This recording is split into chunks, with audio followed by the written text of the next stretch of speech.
Exhibition co-curator Dr. Wendy Grossman is a Curatorial Associate at the Phillips Collection, Washington, and lecturer in art history at the Washington, D.C. program of New York University and at the University of Maryland. She is an art and photo historian with expertise in the history of photography, European and American modernisms, the intersections between non-Western and Western art, surrealism, and Man Ray. Her numerous publications include the award-winning Man Ray, African Art and the Modernist Lens, the catalog accompanying her 2009 traveling exhibition that opened at the Phillips Collection in 2009. She is currently working on an exhibition and publication on the relationship between Man Ray and his lover and muse in Paris from 1936 to 40, the Guadeloupean dancer Adrian Fidlin. Wendy?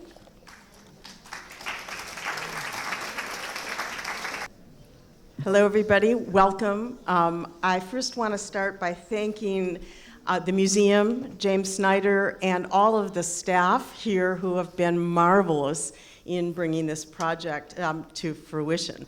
I also want to particularly point out to Adina and to Netta and my thanks to your contributions and all the efforts that have gone to pull this together. I also want to thank Edward and Adina as my co-curators, along with Andrew Strauss, for having taken us through an amazing journey, a little bit about which I'm going to actually talk today. So, man, math, masks, and metaphors. What does that mean? This exhibition that many of you have seen, or if not, you will be seeing today, was a tremendous journey, and the journey that took Man Ray from Paris in the 1930s to the Institut Henri Poincaré and the mathematical models that he discovered there to his time in Hollywood in the 1940s, during which his mathematical model photographs became the source of inspiration for his series of paintings, Shakespearean Equations. So the journey from mathematical objects to Shakespearean equations is the journey around which this exhibition itself evolved. Now, this exhibition, 4 years at least in the making, with 4 curators on 4 curators on 4 continents in 5 time zones. No, that can be possible. Something like that. We were incredibly lucky to have the access and the resources to a tremendous, the collections in the Pompidou, and the opportunities to travel together and to come together to bring something new. And what I really want people to see in this exhibition upstairs is to come away with nothing other than who knew. That was my experience in seeing the exhibition first in Washington, where people came through. Many of you who may know Man Ray think of Man Ray as a photographer.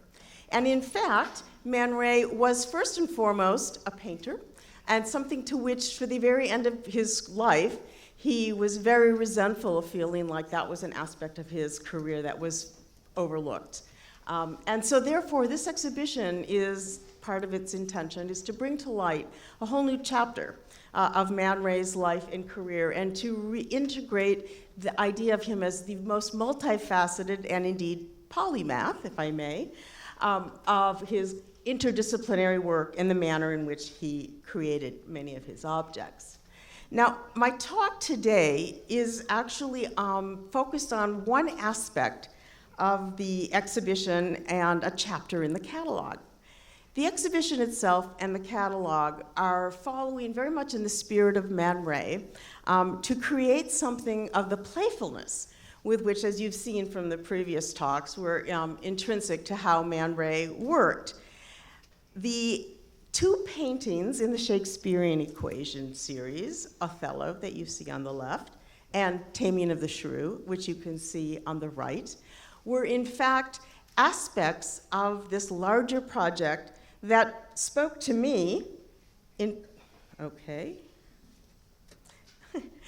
a very particular fashion. So I wanted to unmask the stories behind Othello and Taming of the Shrew.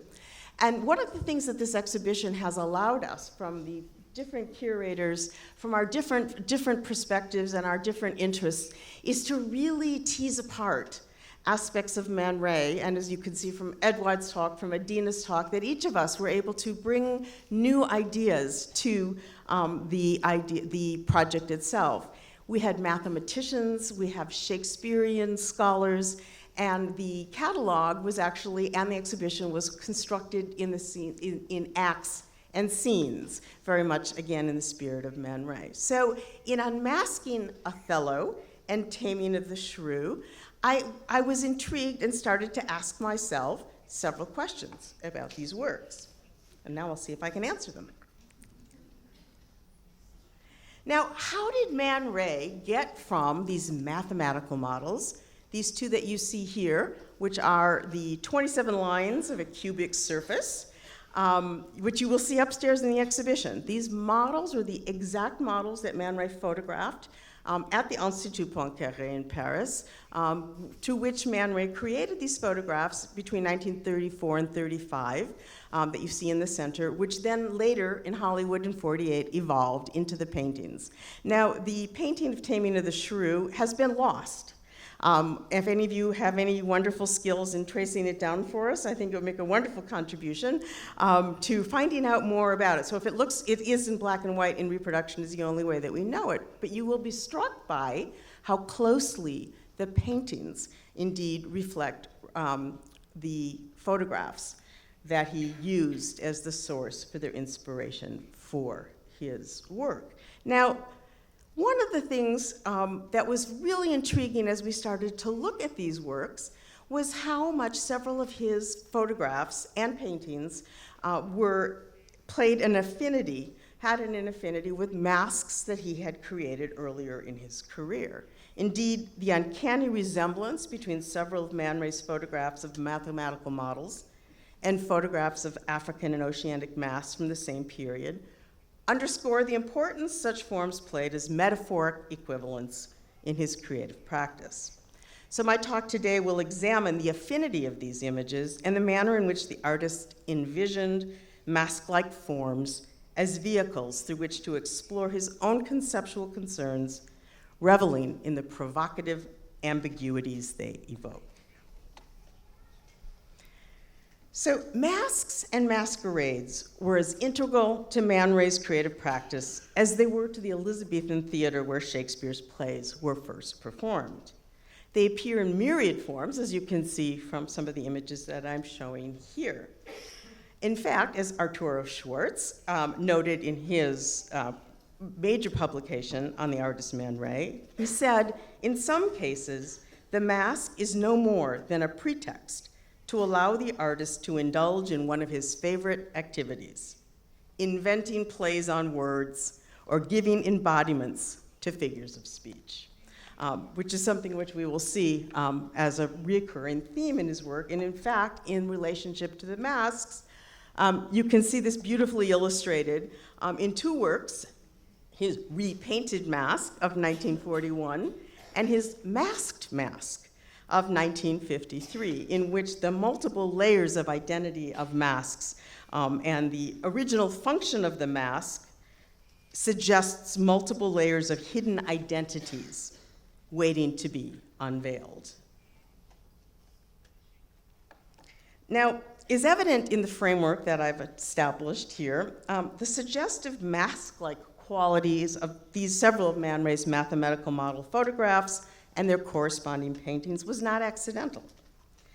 The way that he positioned and lit these objects, and you'll see them in the show, they're very intriguing forms, but he actually selected the positioning and the lighting to indeed evoke these very mask-like qualities. They're eerily animated, and indeed, as Adina talked about here, the way in which Man Ray would animate inanimate objects was something that was a recurrent motif throughout his career. And you can see his treatment of that in these objects, as can see here in these examples. Now, the objects themselves were photographed on 34 and 35. Man Ray met with Max Ernst in the Institut Henri Poincaré, discovered them, and the photographs that he created were used to illustrate Christian Servos' article in the Dada on mathematics and abstract art.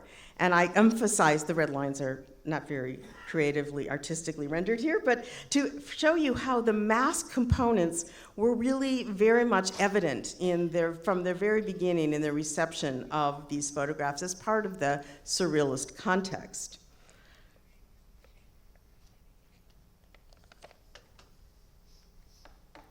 Now, masks and masking is something that was very much part of the Dada and Surrealist framework.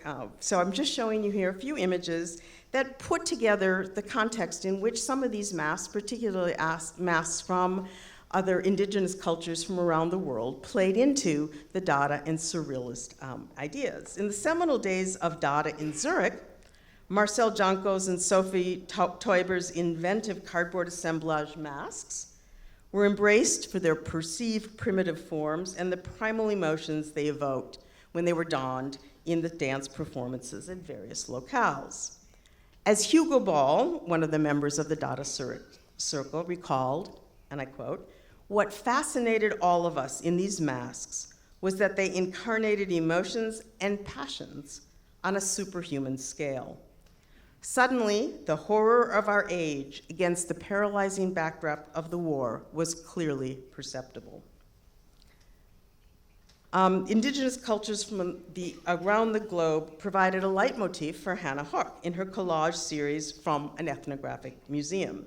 And here, they served as vehicles for the remapping of cultural and sexual identities through a variety of critical lenses. For Man Ray, in his playful nature, masks provided infinite possibilities. And indeed, as you saw as in the rayographs that Edward showed in his Objects of My Affection, was a form in which he would play with many objects and indeed exploiting the serendipitous imprint of various objects through the prism of light and shadow. He conjured up ephemeral mask-like forms in several of his inventive rayographs. So what you can see here, as that continuation of the use of different forms, that idea of taking masks, using objects to create other images across different forms, he used the same mask, the same forms that he used in his rayograph to create a masked face of André Breton in 1930. Now, masks of a very particular sort preoccupied Man Ray in Paris in the 20s and 30s that I argue provided an experience upon which he drew when photographing the mathematical models and creating the Shakespearean equations they inspired. He was exposed upon his arrival in Paris in 1921 to a plethora of novel African and oceanic masks and figural statuary that he could see in the museums, in curio shops, flea markets, and he discovered the creative potential in transforming such objects into dynamic photographic images. And we'll hear a little bit more about some of the complex, the phenomenology, the relationship of these masks to some of the early Dada and Surrealist interests. So alongside members of the Paris avant-garde community, Man Ray embraced cultural artifacts from the French colonial territories as vehicles through which to challenge Western hierarchies and artistic traditions, contributing a novel photographic component to the modernist primitivist project. So in his photographs, these objects are actually treated more as found objects or as provocative props than as revered art forms. So they entered his artistic vocabulary in very much the same iconoclastic manner in which he approached any number of his other objects, as we saw just prior to this, that included the way, in fact, that he treated the mathematical models, as we will see. So indeed, Man Ray's photograph of the plaster model that inspired the Shakespearean equations painting Taming of the Shrew bears remarkable resemblance to his photograph of a mask from New Guinea of a decade earlier. So this mask, one of more than 60 sculptures from the South Seas that were lent by leading members of the Surrealist movement to the inaugural exhibition of the Galerie Surrealiste in Paris in March 1926. And here I'm showing you the cover for the brochure with Man Ray's photographs on the front, and the photograph that I mentioned of the Sepik River mask on the left was actually on the back cover of this catalog. So you can see how the way in which Man Ray played with light and shadow and looking at the black and white and the very kind of blurring of the lines, one eye in light, one eye in shadow, is a theme and a constant artistic construct, conceit that we will see in his works. And of course, most famously with Noir et Blanche, his iconic 1926 image juxtaposing a Baule-style mask from the Ivory Coast with the disembodied head of his lover and muse, Kiki, Alice Prynne. It was first reproduced in Paris Vogue in 1926, less than 2 months after the exhibition opening at the Galerie Surrealiste. So this photograph shows the multifaceted conceptual manner in which he engaged with the medium. Black becomes white, white becomes black, positive, negative, and reversals, which was something very much that he engaged. He defied the very notions or the binary concept of black and white. And then the position of this photograph within art historical narratives over the last 3/4 of a century, and its recognition as one of the artist's most celebrated images, reflect the multivalent and provocative character of the image itself. Now, also, we can see here, the way that his photographs of Dogon masks from the peoples of Mali also bear striking resemblance to his photographs of the two mathematical models he represented as mask-like forms. These masks were actually published in 1937 in an issue of the Cahiers d'Art, and they showed 1 year after they were reproduced, the mathematical models were there, and I find the evocative nature and the mask-like haunting characters of the mathematical models very much in the same spirit in which he approached the mathematical models itself. So in these works, Man Ray exploits the presumed transparency of the photographic image in transforming three-dimensional objects into unconventional two-dimensional images and subverting the mimetic nature of the medium in the process. So the African and oceanic masks in these images are animated through the photographic transfiguration, embodying the dislocations and defamiliarized forms characteristic of surrealist modes of representation. So we can see how Man Ray was motivated not principally to document these works, but going back to his very earliest Dadaist way in which he took man or woman or took an object and transformed its meaning through the photographic language, the vocabulary of lighting, of shadow, of form, and composition. So he saw them as vehicles through which to explore his own conceptual concerns, reveling in the provocative ambiguities of his compositions.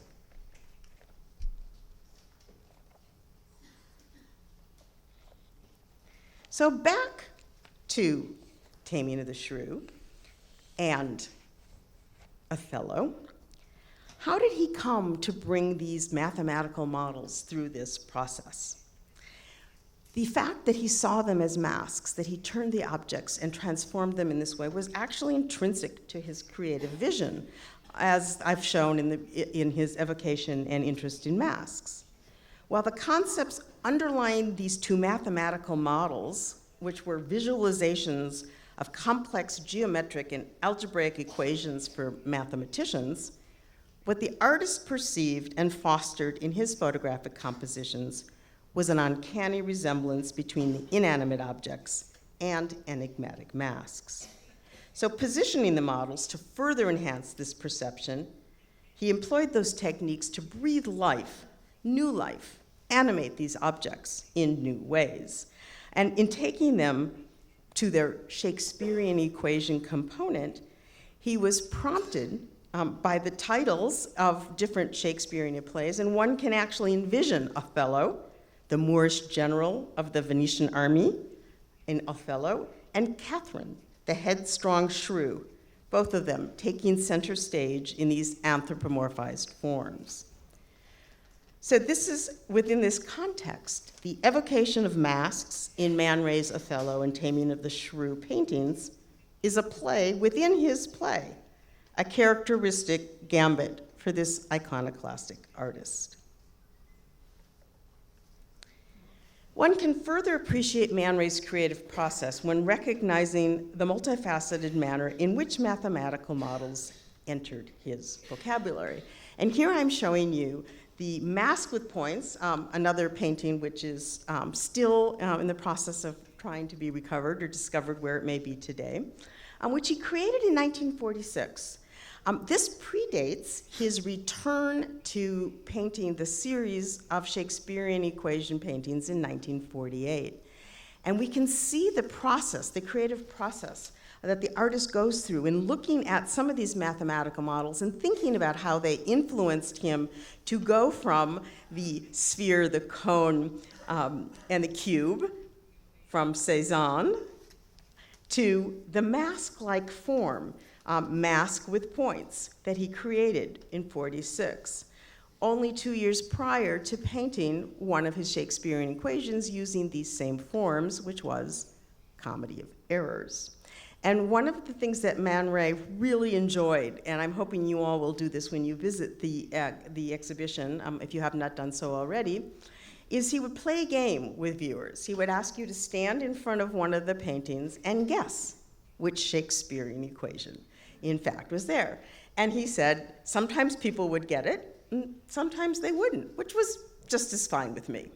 So the game that we'll play, when those of us who will be joining us in the tour over the lunch, and the tours over the lunch, we'll play some of the games and just try to explore what brought these mathematical models to become these specific Shakespearean equation paintings.